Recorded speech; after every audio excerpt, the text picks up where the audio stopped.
A Segunda Guerra Mundial, em seus momentos finais, não foi apenas uma luta de exércitos derrotados, mas também uma corrida desesperada por algo de valor imenso: o conhecimento científico e as tecnologias secretas da Alemanha nazista.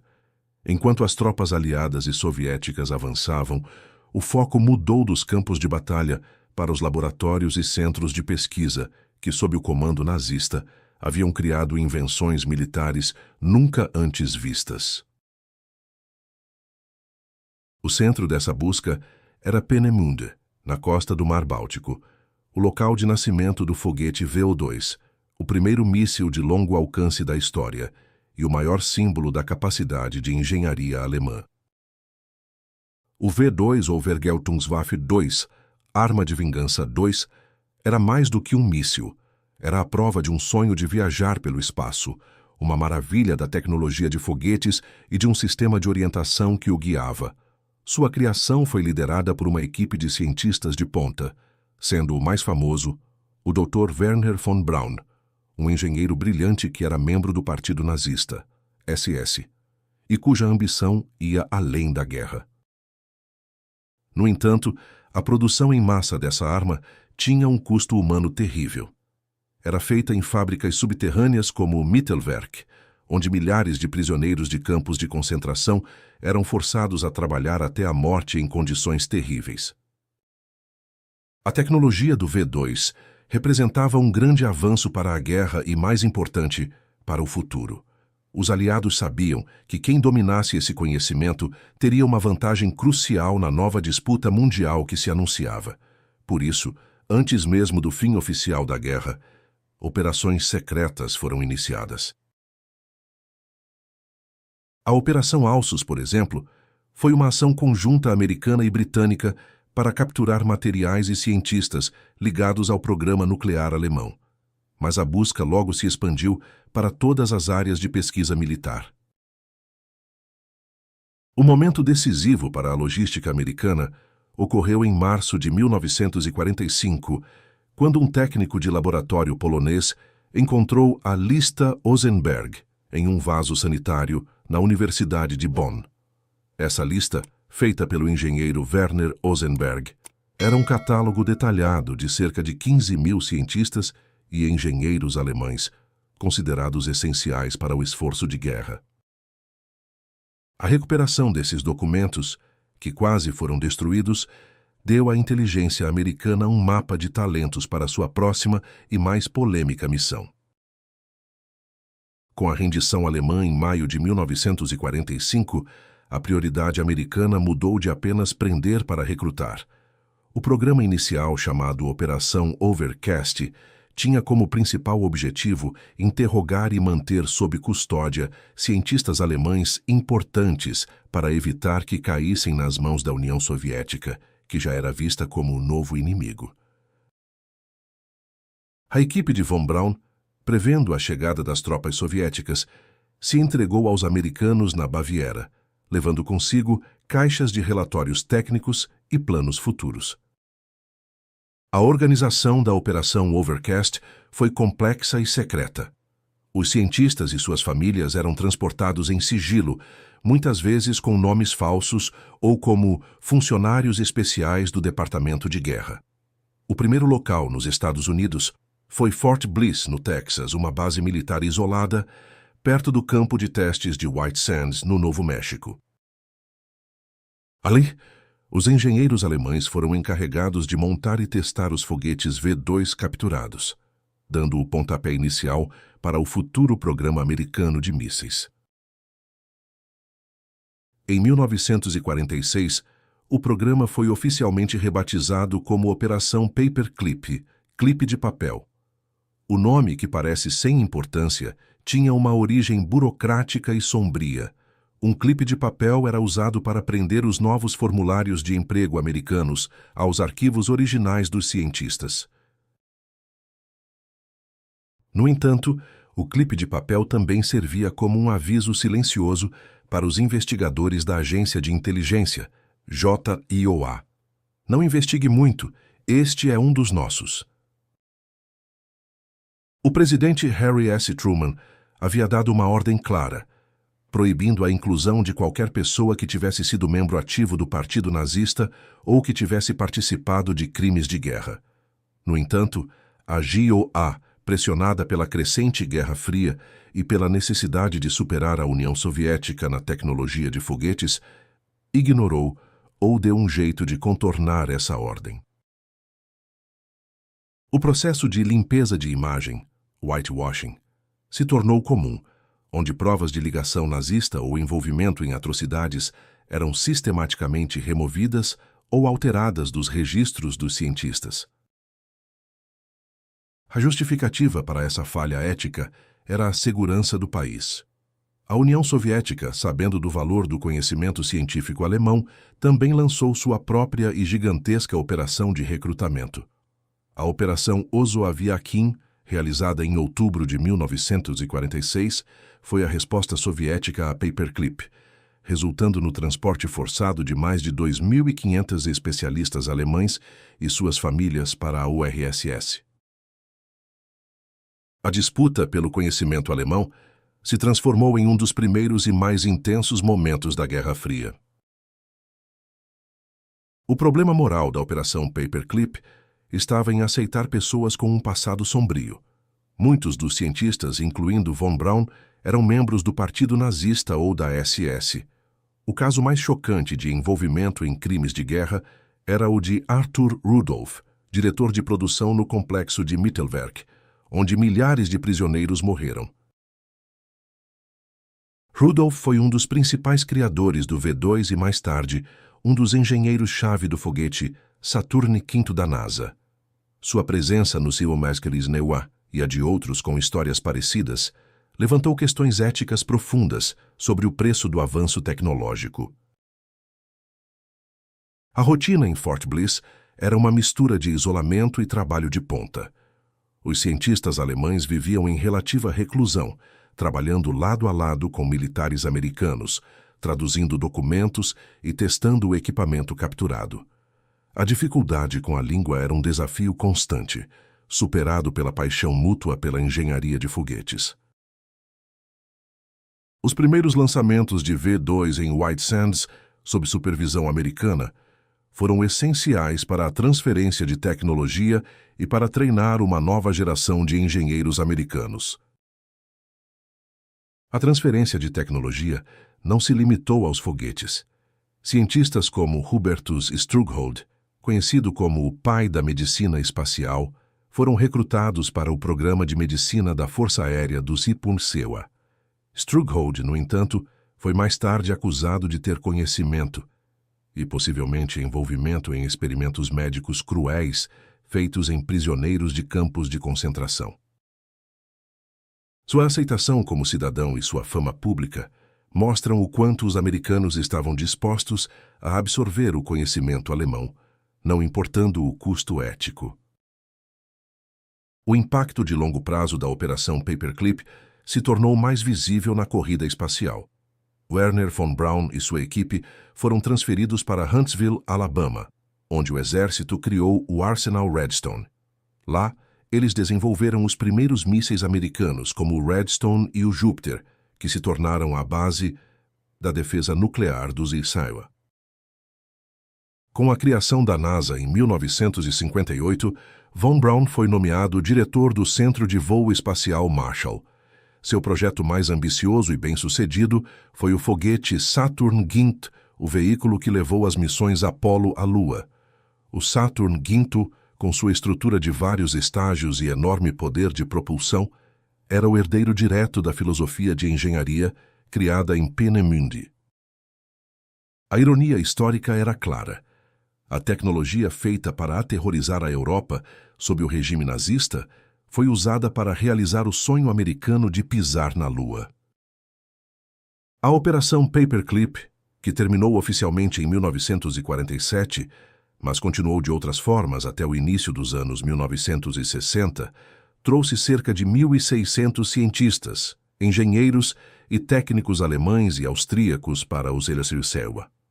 Eles se tornaram cidadãos americanos e ocuparam cargos importantes em instituições militares, espaciais e universidades, moldando o futuro científico e tecnológico do país. A controvérsia, no entanto, nunca desapareceu. Críticos argumentam que a Operação Paperclip não apenas desrespeitou princípios éticos básicos, mas também recompensou pessoas que deveriam ter sido julgadas por crimes de guerra. O programa mostrou que a segurança nacional e a vantagem tecnológica eram mais importantes do que a justiça e a moralidade durante a Guerra Fria, um dilema que continua a ser discutido por historiadores. A Operação Paperclip é um caso complexo sobre como a ciência pode ser usada para qualquer fim e o custo moral do avanço. Ela revela como, em momentos de crise global, os países estão dispostos a fazer grandes concessões morais em nome da sobrevivência e da superioridade tecnológica. O legado de Von Braun e seus colegas é duplo. Eles foram os criadores de armas de destruição e, ao mesmo tempo, os pioneiros da exploração espacial. A história da Paperclip é um lembrete de que a história da ciência e da tecnologia está sempre ligada aos contextos políticos e militares. O clipe de papel que deu nome à operação é uma metáfora para a tentativa de ligar um passado sombrio a um futuro promissor.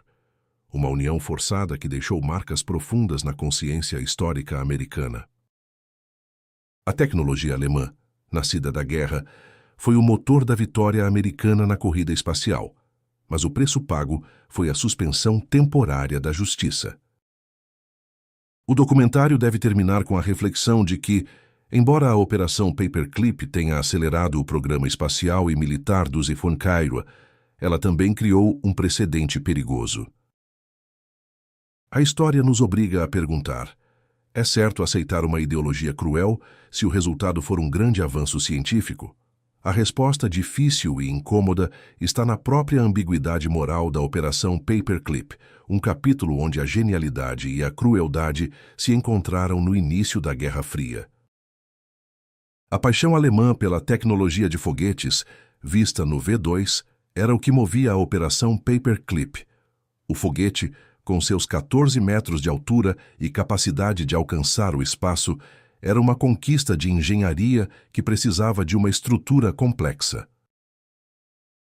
Em Peenemünde, a equipe de Von Braun não só projetava, mas também testava protótipos em grandes bancadas de teste, como a Prüfstand 7, P7, onde os motores eram ligados com uma força de 25 toneladas, usando uma mistura de oxigênio líquido e álcool. A precisão da orientação era garantida por um sistema de giroscópios e pequenas aletas que controlavam o fluxo de gases, um sistema simples, mas eficaz, para guiar o foguete. A organização da captura americana, que começou com a Operação Eclipse, foi um esforço gigantesco. A T-Force, uma unidade de inteligência militar, foi encarregada de vasculhar a Alemanha em busca de alvos de alto valor. A prioridade era o equipamento e os documentos. Mais de 300 vagões de trem cheios de peças de V2, ferramentas e cerca de 14 toneladas de documentos técnicos foram levados da Alemanha para Antuérpia e de lá para os Estados Unidos. Esse material foi fundamental para que os cientistas alemães pudessem remontar e mostrar sua tecnologia em solo americano. O transporte dos cientistas, por sua vez, era uma operação de inteligência delicada. Eles eram mantidos em locais de detenção temporários, como o Dustbin, lixeira, em Kreuzberg, perto de Frankfurt, onde eram interrogados e avaliados. A escolha final para a Paperclip não se baseava apenas na genialidade, mas também no risco que o cientista representaria se caísse nas mãos soviéticas. Hagioa, no final, escolheu a utilidade acima da moralidade, uma decisão fria tomada em nome da segurança nacional. Em Fort Bliss, a rotina dos cientistas alemães era muito controlada. Eles viviam em condições simples, inicialmente em um antigo campo de prisioneiros de guerra, sob vigilância constante. A dificuldade com a língua era um obstáculo, superado pela necessidade mútua de comunicação técnica. Os engenheiros americanos, como o coronel Holger Toftoy, que supervisionou a transferência, Logo perceberam o valor do conhecimento alemão, mas mantiveram uma postura profissional e cautelosa. O trabalho prático começou com a montagem dos V2 no campo de testes de White Sands. A equipe de von Braun, agora trabalhando para o exército dos EUAs, teve o desafio de remontar foguetes a partir de peças espalhadas e muitas vezes danificadas. Entre 1946 e 1951, mais de 60 foguetes V2 foram lançados de White Sands, não como armas, mas como ferramentas de pesquisa. Esses lançamentos foram os primeiros passos do programa de mísseis americano, permitindo estudos sobre como os objetos voam, comunicação à distância e medicina para o espaço. A rotina de trabalho era intensa, focada na tradução de milhares de páginas de relatórios técnicos alemães, conhecidos como os documentos de Peenemünde. Esses documentos detalhavam não apenas o V2, mas também projetos futuros, como o foguete intercontinental A9-A10. A transferência desse conhecimento técnico, de forma organizada e completa, foi o verdadeiro sucesso logístico da Paperclip, permitindo que os EUA economizassem anos de pesquisa e bilhões de dólares. A operação Paperclip não se limitou aos foguetes. Cientistas de várias áreas foram recrutados. Na área de aviação, o engenheiro Hans Multhaupt, que mais tarde se tornaria o primeiro diretor do Centro Espacial Kennedy, trouxe consigo o conhecimento sobre a organização de lançamentos e as estruturas de apoio. Na medicina, o já mencionado Hubertus Strughold criou o Departamento de Medicina Espacial da Força Aérea dos EMAR-SIWA, desenvolvendo pesquisas importantes sobre os efeitos da altitude e da velocidade no corpo humano. No entanto, é na área da medicina que os problemas éticos se tornam mais graves. Strughold foi acusado de saber, e possivelmente ter participado de experimentos médicos cruéis feitos em prisioneiros do campo de concentração de Dachau, onde eram realizados testes de alta altitude e congelamento. A GOA, ao limpar seu registro, alegou que seu conhecimento era vital para a segurança nacional, um argumento que, para muitos, significou uma troca de impunidade por conhecimento especializado. Outro caso marcante é o de Arthur Rudolph. Seu papel como diretor de produção em Mittelwerk, onde as condições de trabalho eram mortais, era inegável.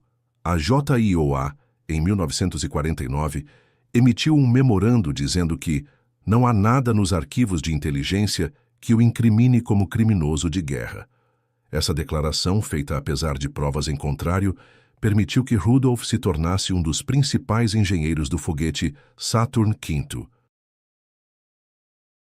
Décadas depois, em 1984, ele foi forçado a abrir mão de sua cidadania americana e deixar o país, após investigações do Escritório de Investigações Especiais, OSI, do Departamento de Justiça dos EPABSPC, revelarem seu passado.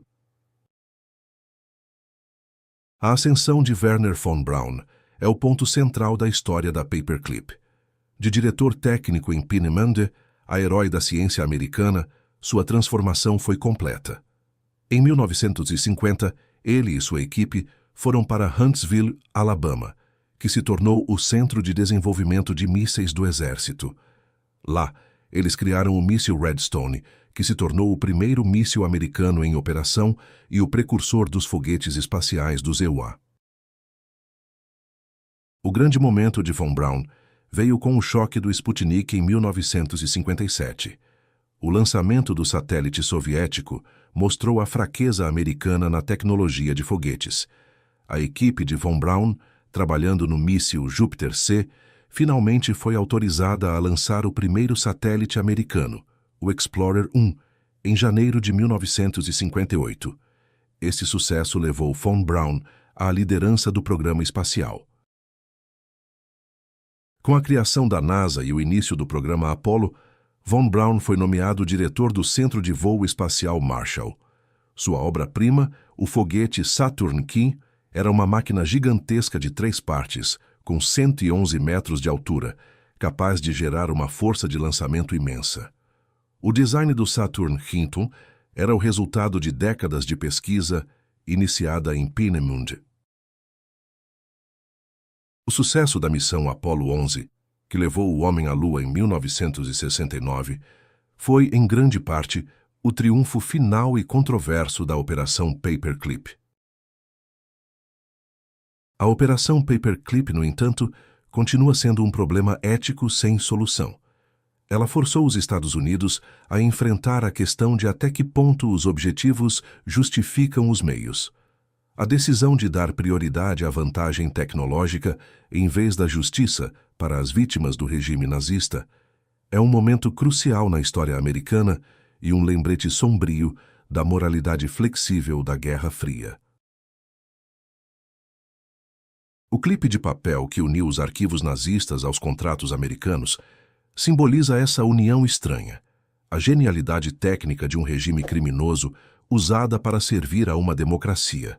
A história da Paperclip não é apenas sobre foguetes e a Lua, é sobre a complexa relação entre ciência, poder e moral, um legado que continua a ser debatido hoje sobre o uso da tecnologia e a responsabilidade dos cientistas.